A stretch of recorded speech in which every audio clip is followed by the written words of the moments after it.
പുൽപ്പള്ളിയിലെ മാവലന്തോടിൽ സ്ഥിതി ചെയ്യുന്ന Pazhassiraja landscape museum 1805 Kottayam രാജാവ് രക്തസാക്ഷിത്വം വരിച്ച സ്ഥലമാണിത്. ബ്രിട്ടീഷ് ഭരണത്തോടുള്ള അദ്ദേഹത്തിൻ്റെ കടുത്തവും ശക്തവുമായ എതിർപ്പിനെ അനുസ്മരിക്കുന്ന സ്മാരകശിലയും പ്രതിമയും ഈ സ്ഥലത്താണ് സ്ഥിതി ചെയ്തിരിക്കുന്നത്. അടുത്തിടെ പഴശ്ശിരാജയുടെ ജീവിതകഥ ചിത്രീകരിക്കുന്ന ഫൈബർ വസ്തുക്കൾ കൊണ്ട് നിർമ്മിച്ച ശിലകളുള്ള ഒരു ഓപ്പൺ എയർ മ്യൂസിയം ഈ സ്ഥലത്താണ് നിർമ്മിച്ചിരിക്കുന്നത്.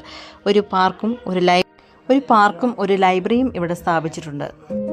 കബനി നദിയുടെ ശാന്തമായ സ്ഥലത്ത് ഈ സ്ഥിതി ചെയ്യുന്ന പഴശ്ശി സ്മാരകം ഈസ്റ്റ് ഇന്ത്യ കമ്പനിക്കെതിരെയായ ധീരമായ ഗറില്ല യുദ്ധത്തിന് പേരുകേട്ട വീര പഴശ്ശിരാജയ്ക്കുള്ള ആദരാഞ്ജലിയായിട്ടും ഇവിടെ സ്ഥിതി ചെയ്യുന്ന ഈ മ്യൂസിയം.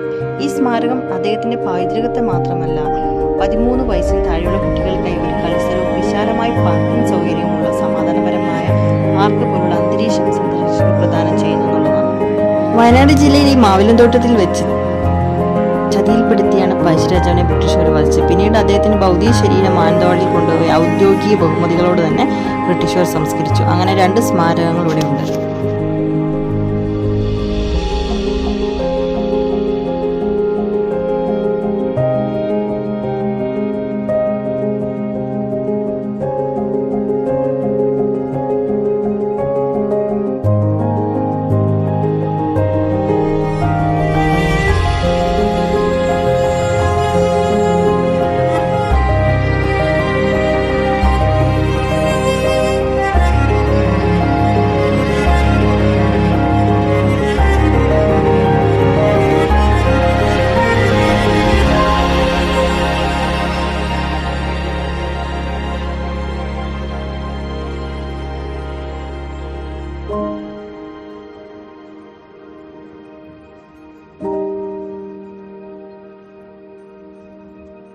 Thank you.